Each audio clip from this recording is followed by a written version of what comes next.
The jaws of the iron trap snapped shut with a harsh crack, echoing through the pines. Isla fell hard into the dirt, pain ripping up her leg as steel teeth clamped her ankle. Her hands scraped raw against bark and soil. For a moment she froze, chest pounding, before panic surged.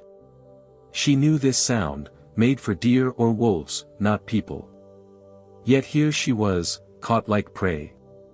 She pulled at the iron but it only cut deeper. She bit back a cry, any sound could carry. Her people had been driven south weeks ago, scattered by soldiers. She had stayed behind, still searching for her younger brother, lost after a raid. Now, alone, without horse or food, she was trapped with no escape. Then came the crunch of boots through brush. Her head whipped up. A man stepped out of the shadows, tall, broad-shouldered, a rifle slung low. His hat shaded his face, his stride unhurried. That calm unsettled her more than a charge. He looked like he belonged here. She thought he'd set the trap. He was here to finish what it started. It was Talon. A cowboy who'd turned trapper to survive after frost ruined his crops. He'd been running traplines for weeks, hoping for rabbit or deer. Never a person. Never an Apache woman. He stopped a short distance away, his gaze steady, weighing the moment. He'd seen soldiers drag people from these hills, seen townsfolk spit at the sight of an Apache. He knew what she thought, that he was no different. Slowly, he set his rifle on the ground, raised both hands, palms open. His voice came low, steady. "It's for game, not for you. I'll get you out." Isla's eyes narrowed, her body tense, fists pressed to the dirt. She wanted to spit words back, but fear sealed her throat. She watched every move, ready to fight if he came too fast. Talon crouched slowly, keeping his hat low so she didn't have to meet his eyes. His hands worked at the spring. "It'll sting," he warned gently. The jaws released. Pain shot through her leg, but she clenched her teeth and held back a cry. Talon tore a strip from his shirt, bound her swollen ankle with careful, steady hands. No lingering touch, only respect. Isla studied him with suspicion, but confusion too. If he'd wanted harm, he'd already lost his chance. She gave her name in a whisper, testing him.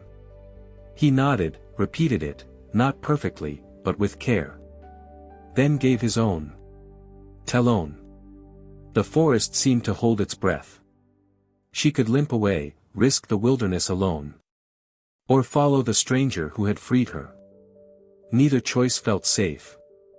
She studied his face, creased by sun and wind, jaw set like a man who'd seen too much and carried it quietly. He offered her his canteen, holding it out without pushing. Thirst won over fear, she drank with trembling hands. He rose, rifle back on his shoulder.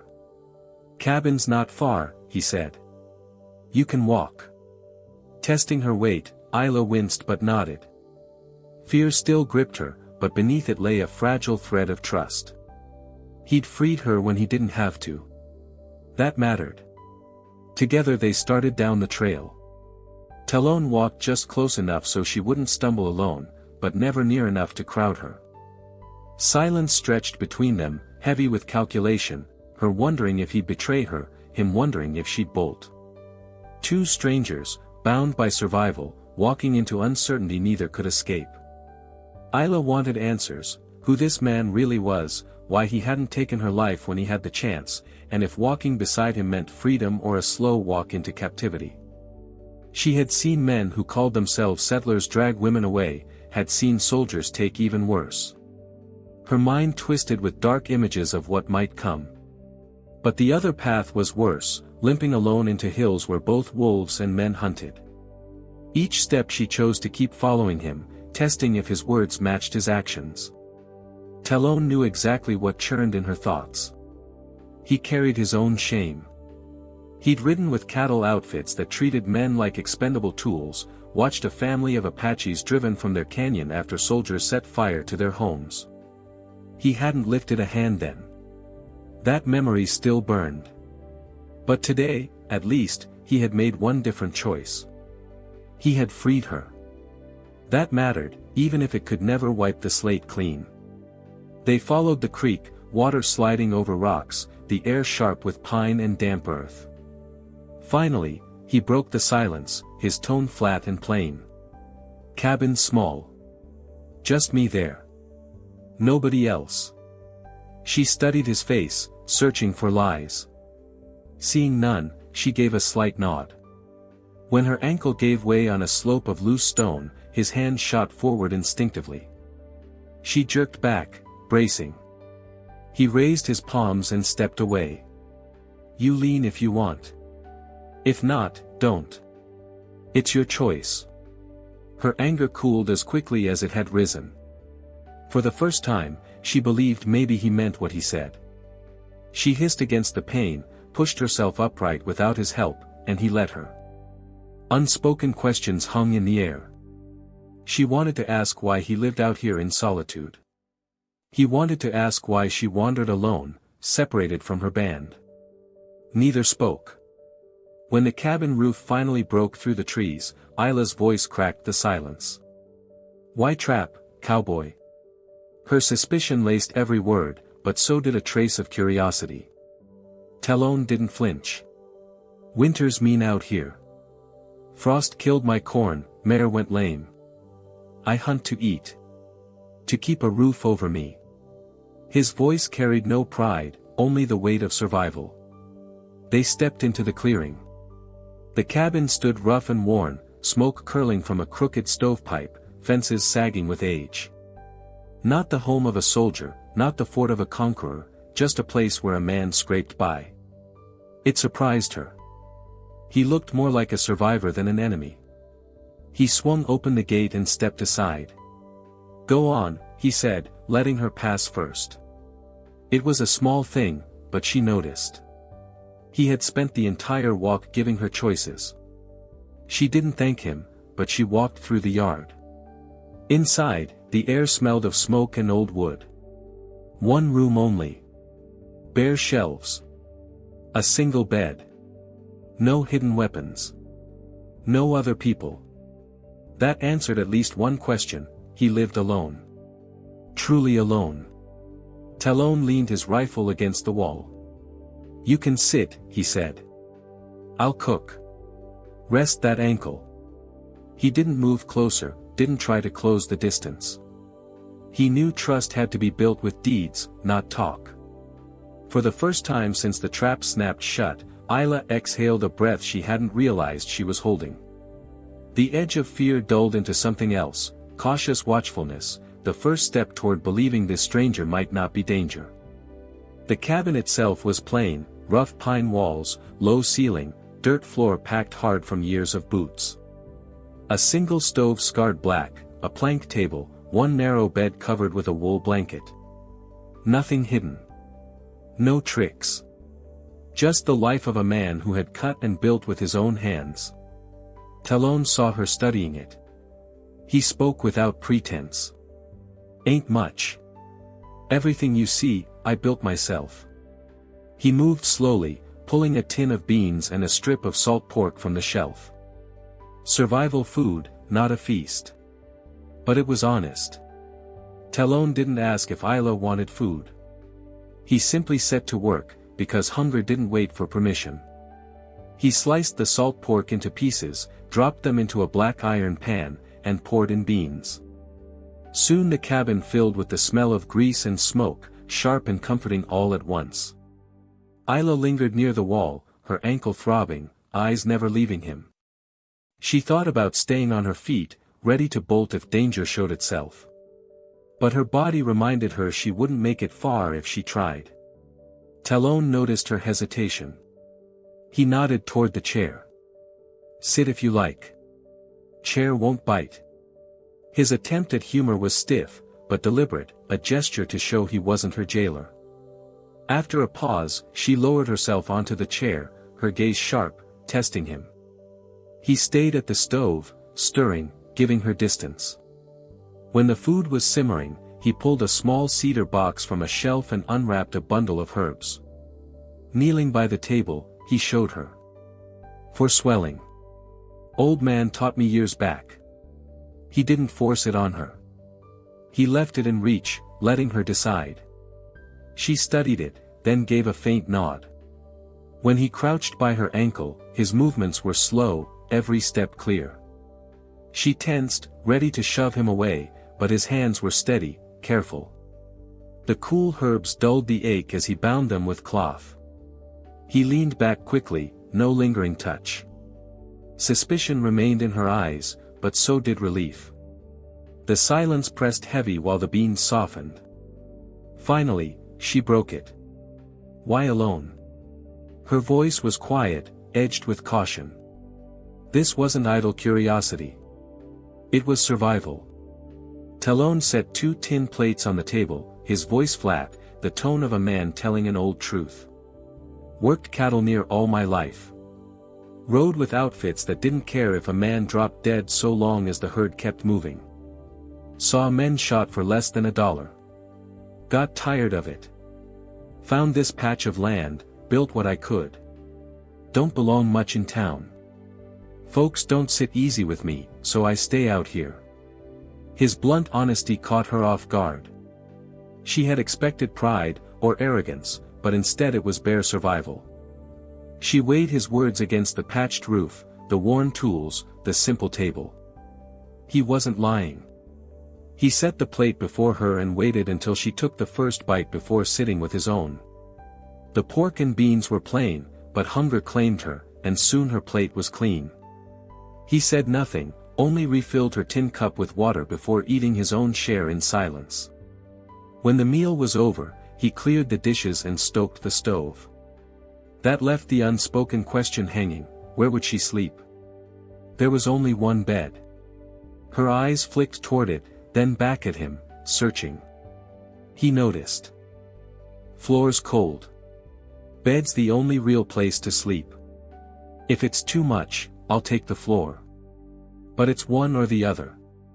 There was no command in his voice, only plain fact. She weighed him again, his restraint on the trail, his quiet at the table, his care with her ankle. He hadn't acted like the men she feared.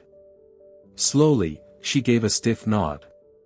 Same bed, she said, her voice tight, more survival than choice. Talon didn't smile or gloat. He only nodded. All right, then. That night, as the cabin sank into darkness, Talon lay on one side, facing the wall. Isla lay rigid on the other, every muscle ready for danger. But he never reached for her, never shifted closer. Only the faint tick of the stove and the rhythm of his breathing filled the silence. Little by little, her body gave in. Though her mind still raced, exhaustion finally dragged her under. For the first time since the trap had snapped shut, she felt something close to safety, not trust yet, but the faintest proof this man might be different. The night stretched long. The stove kept the air warm, but tension filled the space between them. Isla lay awake for a time, eyes open in a faint glow, listening to every sound he made. Talon stayed still at the far edge, his back turned, as if he'd drawn a clear line she could see. He moved only once, pulling the blanket higher, never crossing into her space. That mattered. It told her more than words that he'd keep his distance unless she allowed otherwise. Still, her breathing was shallow, nerves strung tight. A woman sharing a bed with a stranger was never without risk. Her thoughts drifted to her brother, the one she had been searching for before the trap. Would he have trusted a cowboy like this? Or called her a fool for staying? The warnings of her people echoed in her head, built on real blood and loss. Yet here she was, her ankle bound with his cloth, her belly filled with his food, lying in his one bed. Every reason said she should not feel safe. But weariness crushed her doubts. Against her will, her body loosened, and sleep finally pulled her under. Talon lay awake long after Isla's breathing had settled into the soft rhythm of sleep. His eyes stayed fixed on the rough-hewn wall, replaying choices he hadn't spoken of. He'd told her some truth earlier, but not all of it. He hadn't mentioned how many outfits he'd walked away from, how many saloon fights he'd stumbled through, or the nights he drowned himself in whiskey to quiet the ghosts of the trail. Out here, with no one to answer to, he could keep those parts buried. Yet he could feel the weight of her mistrust in every glance, the way her body stiffened at his smallest movement. He couldn't fault her. If he were her, he wouldn't trust him either. The only way forward was time. Consistency. At some point in the night, her breathing deepened, steady and heavy. He risked a glance over his shoulder. In sleep, her face softened, suspicion gone, leaving her younger, almost unguarded. Relief tugged at him. If she could sleep under his roof, even warily, then maybe he had done something right. Only then did he let exhaustion take him. Morning crept in through the cracks, pale light cutting across the cabin.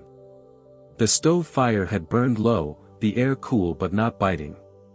Talon stirred first.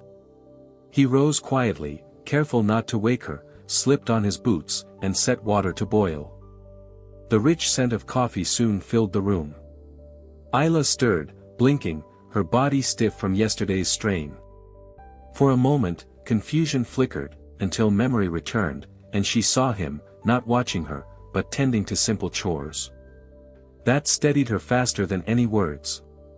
When she finally sat up, he slid a rough slice of cornbread across the table. "Eat," he said plainly. "Easier on a full stomach." She hesitated only a breath before taking it. The bread was coarse but filling. He poured coffee into a tin cup and placed it before her with steady hands. She sipped cautiously, the bitterness sharp, but she didn't put it down. After breakfast, Talon brought out the herbs again and checked her ankle in the daylight. The swelling had eased a little, the skin still red but not as angry.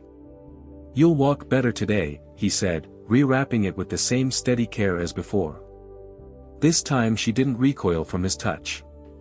Her voice came quiet, curious rather than accusing. "Why didn't you send me away?" He met her eyes for the first time without looking away. "You were caught in my trap. That makes you my responsibility, at least till you can walk steady. Sending you out there alone would have been the same as killing you. I've seen enough killing." She studied him hard, searching for any flicker of falsehood. There was none. His words carried no mockery, no pretense, only plain conviction. For the first time, she gave him a faint nod. It wasn't trust, not yet, but it was a start. Talon only returned to his coffee. The rest of the morning unfolded in quiet rhythm. He chopped wood outside, she swept the packed dirt floor with slow, deliberate strokes, determined to prove she wasn't a burden. He noticed but said nothing, giving her the dignity of silence. By midday, the shape of their uneasy truce had formed. She was no longer just the woman he'd freed from a trap, and he was no longer only the cowboy who'd caught her. They were two people forced to share a roof by circumstance, both weighing the other's choices, both wondering what tomorrow might hold. The days that followed began to take on a rhythm neither of them would have called easy. Each morning, pale light cut through the cabin walls, and Talon moved quietly so as not to startle her.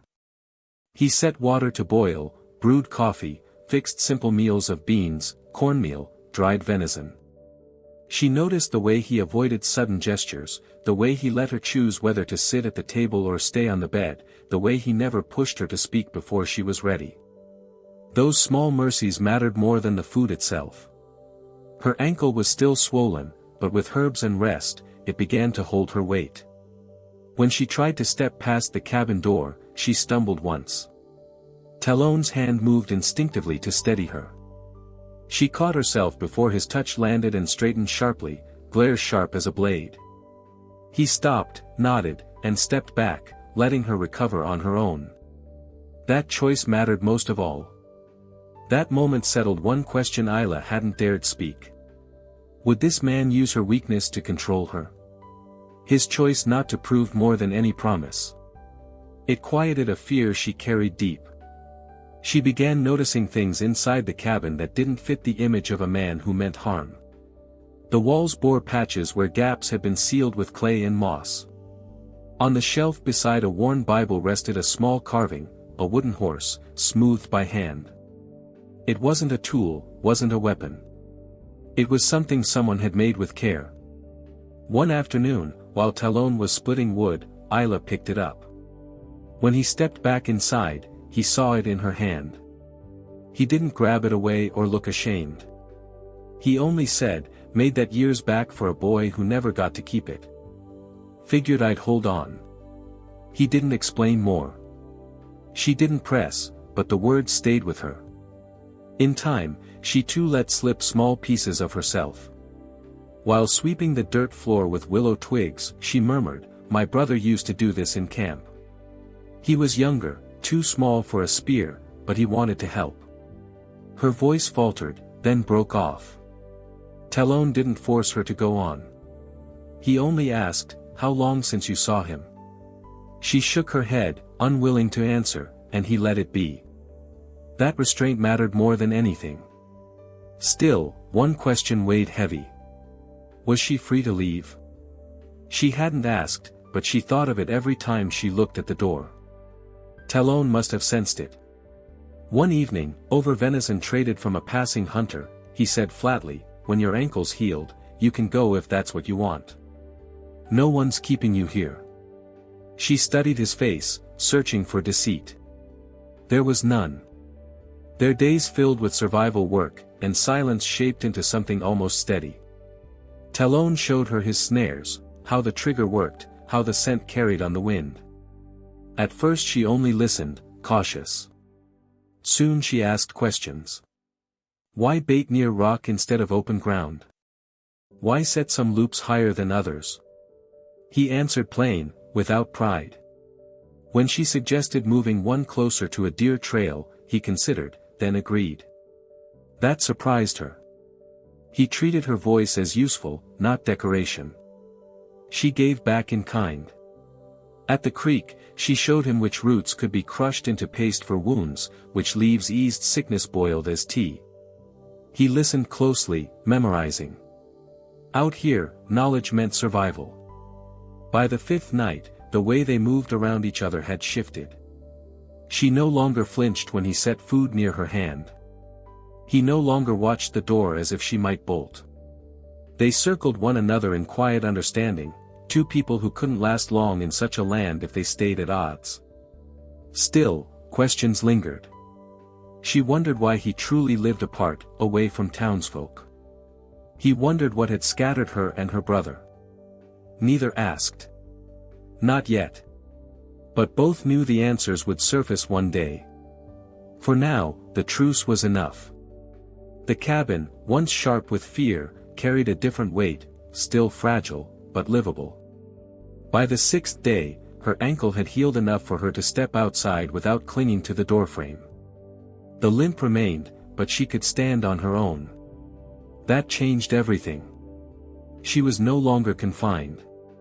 She could see his land for herself.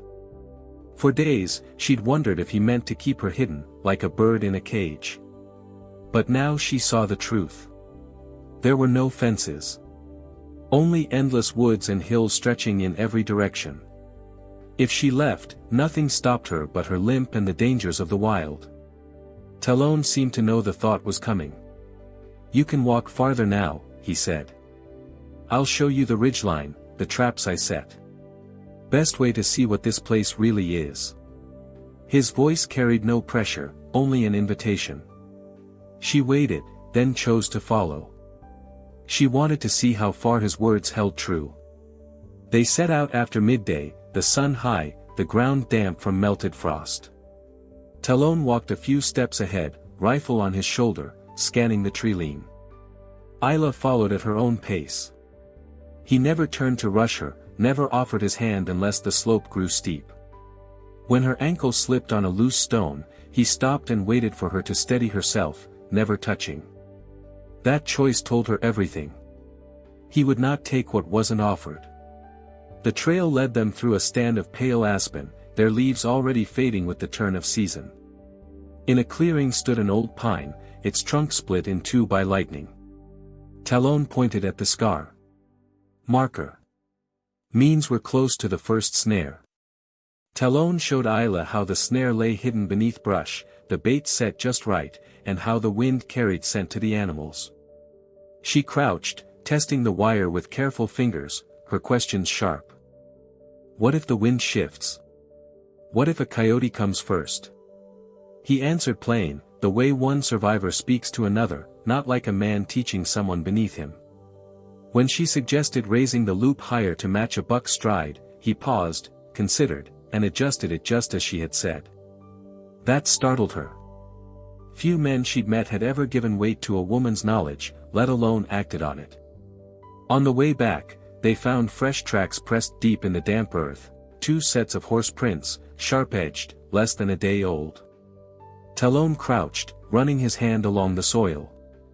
Not mine, he said quietly. Isla's stomach tightened at the edge in his tone. Not fear, but calculation. Lawmen? She whispered. He shook his head. Too sloppy for that. Could be drifters. Could be trouble. Her chest tightened. Was she safe here? Or would she face the same danger she'd fled before? As if reading her thought, Talon spoke as they turned back toward the cabin. If men ride through, they'll see the smoke. They'll ask questions. You don't know the answers. I'll handle it. He didn't promise safety, no man could on this frontier, but his steady voice gave her something to measure. Back at the cabin, she tested the truth of her freedom by stepping past the gate and down toward the creek. Talon watched from the porch but didn't follow. That choice mattered. He wasn't keeping her penned in. She knelt by the water, rinsed her hands, and for the first time since the trap had snapped shut, she felt like more than prey. She felt like she had a choice. That night, over venison stew, she finally asked what had weighed on her since the start. Why not go to town? You trade. How do you keep? Talon chewed slow, then answered. Go when I've got hides to sell. Don't linger. Town's not for me. Folks ask questions I don't care to answer. Out here, I do enough to get by, and no one asks who I was before. His words were flat, but she felt the weight behind them. He wasn't alone just by choice, he carried something he hadn't spoken of. She didn't press, but the silence afterward was thick, filled with questions neither dared to lay bare, about his past, about her brother, about whether their fragile truce could survive the outside world pressing in. By then, her ankle was strong enough to bear weight. She walked without clinging to the doorframe, a faint limp but free to move. There were no fences, no chains, nothing to hold her but the wild itself. And Talon let her go as far as she pleased. In that balance between freedom and restraint, something fragile had begun to take shape. Not trust yet, not safety, but the bones of both. 2 evenings later, the riders came. The sun sagged low, painting long shadows across the clearing, when the sound of hooves broke the stillness. Talon was by the shed, chopping kindling. Isla sat near the creek, ankle nearly healed. At the first echo of horses, her body went rigid, memories flooding back, soldiers demanding water, traders with cruel eyes.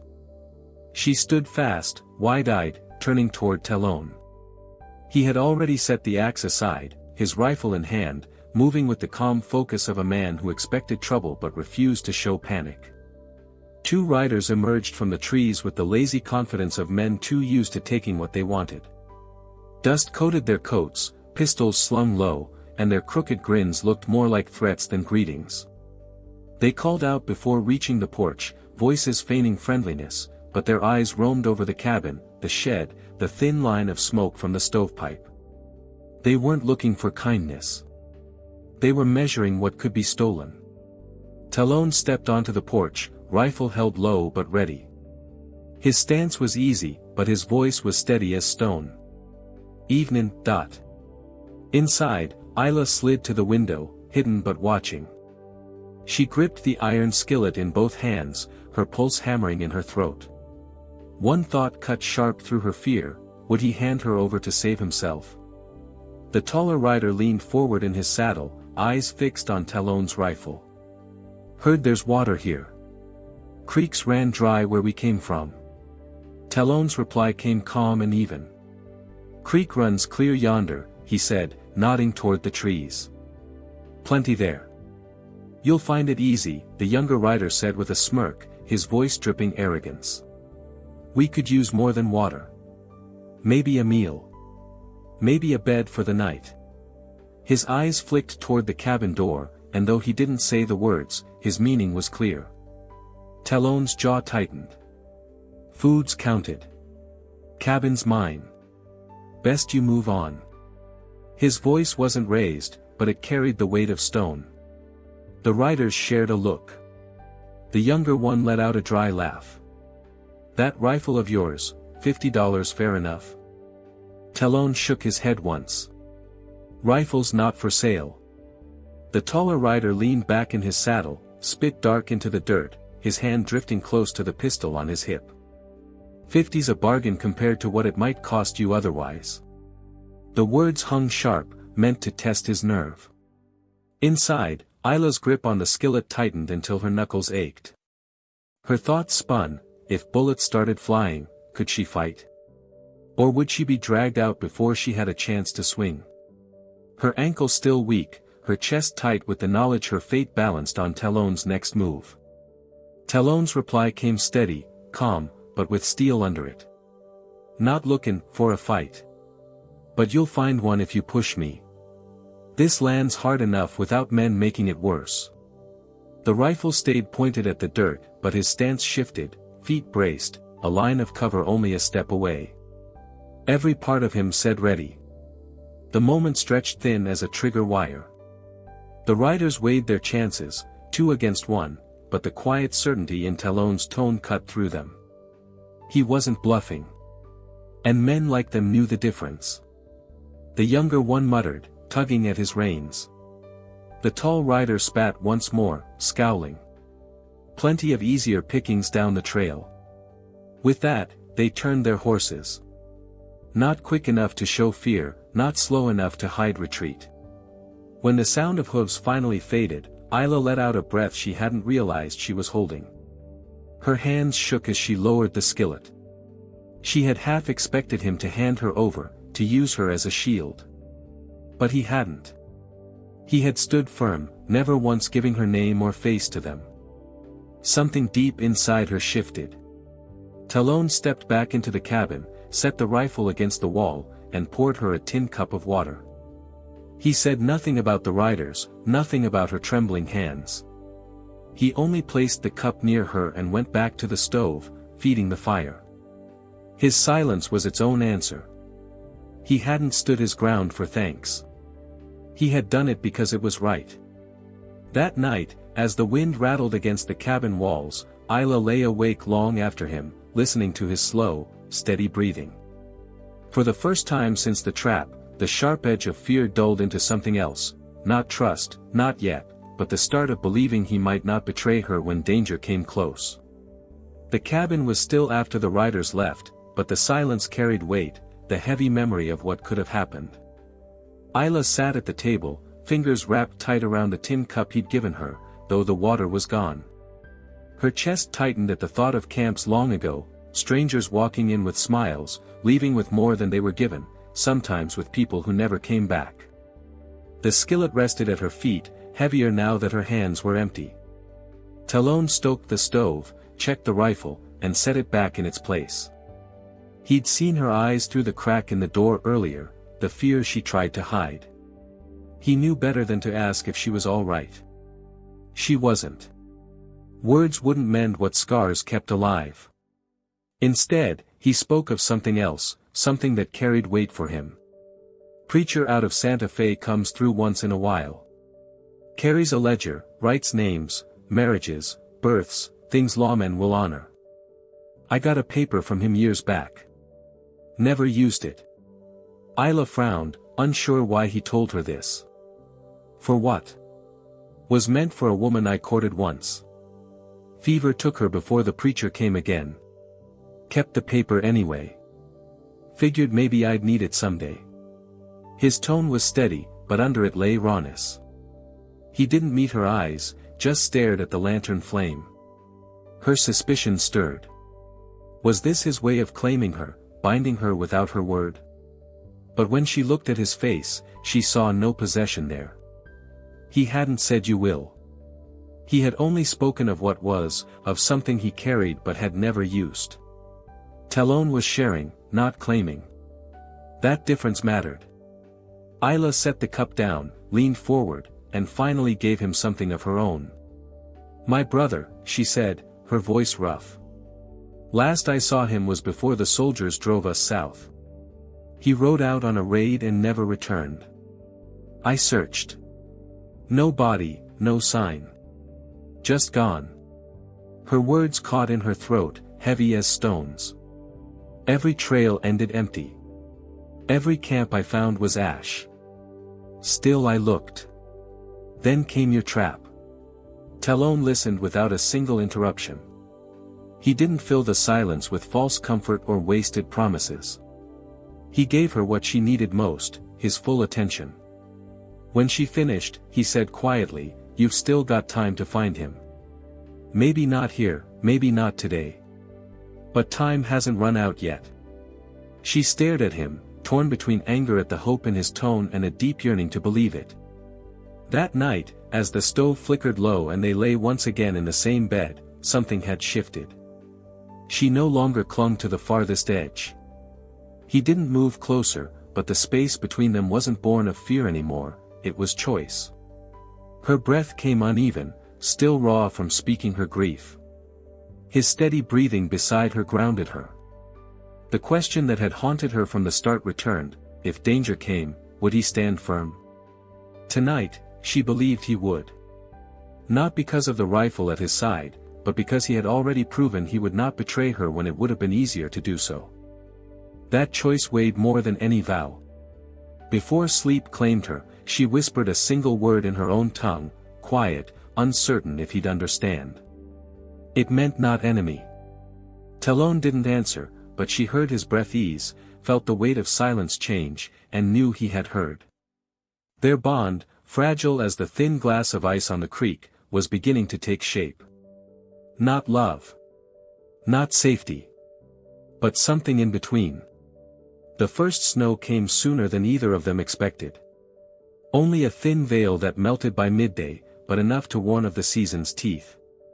Talon stepped out that morning, saw White clinging to the fence rails, and came back inside with a look that said more than words.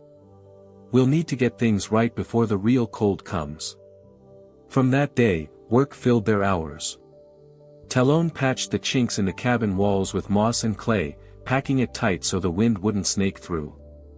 Isla bundled kindling into neat ties, tucking them beneath the bed to keep dry. When she limped less, she carried split logs to the stack by the door, refusing to be useless. Talon noticed, but said nothing, letting her earn her own place in the work. Food came next. Talon sliced strips of venison, hung them from the rafters to dry, and showed her how to turn the meat with a stick so the smoke would cure it even. Isla added herbs she'd gathered at the creek, teaching him which kept sickness away in lean months. He listened with the same care he gave to bullets, because both meant survival. One night, while sorting herbs by the fire, she asked directly, "When the snow runs deep, do you stay here alone all winter?" Her tone was part curiosity, part suspicion. He didn't flinch. "Always have. Easier than answering to folks in town. Cabin's quiet, and quiet's what I know." He paused, then added, "Not saying it's the best way, just the way I've managed." Isla lowered her eyes to the fire. "My people don't winter here anymore. Soldiers push. Food runs thin. They move south. I stayed behind. When snow comes, I've no one left to follow." Saying it out loud cut sharper than she expected. For the first time, she admitted she was truly alone. That evening, Talon drew a small cedar box from under the bed. Inside lay a folded paper, smudged but intact, with blanks for names and dates. Beside it, a ring hammered from a horseshoe nail, polished smooth. He set the box on the table, not pushing it toward her, but not hiding it either. "Preacher out of Santa Fe rides through sometimes," he said. "Carries a book, writes down names, marriages, births. Makes it official when lawmen come asking. I got this paper years ago. Held on to it. Isla frowned. For what? Was meant for a woman I courted once. Fever took her before the preacher came back. Kept it anyhow. Figured maybe one day I'd need it. His voice stayed steady, but there was rawness under the words. He didn't look at her, only stared into the lantern flame. Her suspicion flickered. Was this a way of binding her, of taking without her choosing? But when she studied his face, she saw no claim there. He hadn't said you will. He had only spoken of something he carried, something he offered without demand. He wasn't demanding, and he wasn't bargaining. Talon was offering, and that made all the difference. Isla stepped outside into the bite of the evening air, frost crunching under her feet. She followed the creek to the flat rock where she often went to think. Sitting there, she turned over everything she had seen since the trap, the way he held back when others would have pressed, the way he'd stood between her and the riders, the way he listened as though her words mattered. None of it erased the dangers of trusting him, but it proved he wasn't the kind of man her people had warned her about all her life. When she returned, the cedar box still sat open on the table. Talon didn't move toward it, didn't even look up. He left the choice squarely in her hands. She sat down across from him. When the preacher comes, she said, her voice steady, I'll write my name. Talon gave a single nod. No celebration, no claim, only quiet relief in his eyes. He closed the box and slid it back beneath the bed.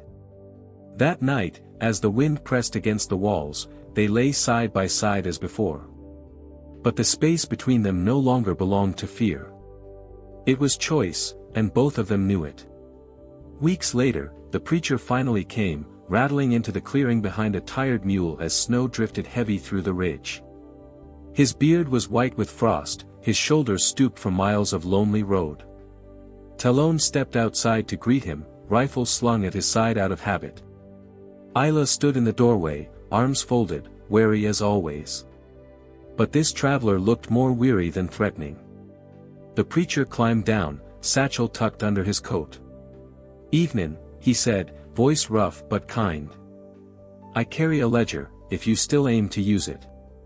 His eyes passed from Talon to Isla, making sure both were part of the bargain. Talon nodded. We do. Inside. At the table, the preacher opened the ledger and lit a lantern. His pencil stub scratched across the page as he asked, names. Talon spoke his slow and clear. Then came her turn. Isla hesitated for only a breath, then gave her name strong, steady, as if daring the world to deny it. The preacher wrote it exactly as she said. For the first time, her name stood beside his on paper, by choice, not by force. From the cedar box, Talon brought out the ring he had hammered from a horseshoe nail. No ceremony, no flourish, just a plain gesture forged with his own hands. He slid it onto her finger.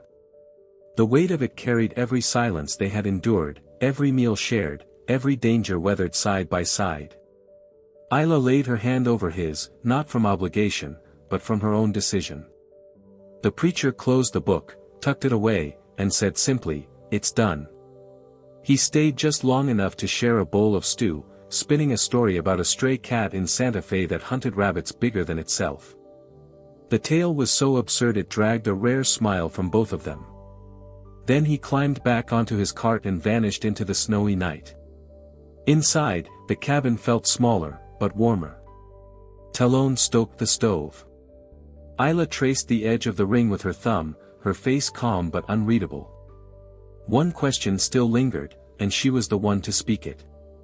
When spring comes, I'll still search for my brother. I haven't given up.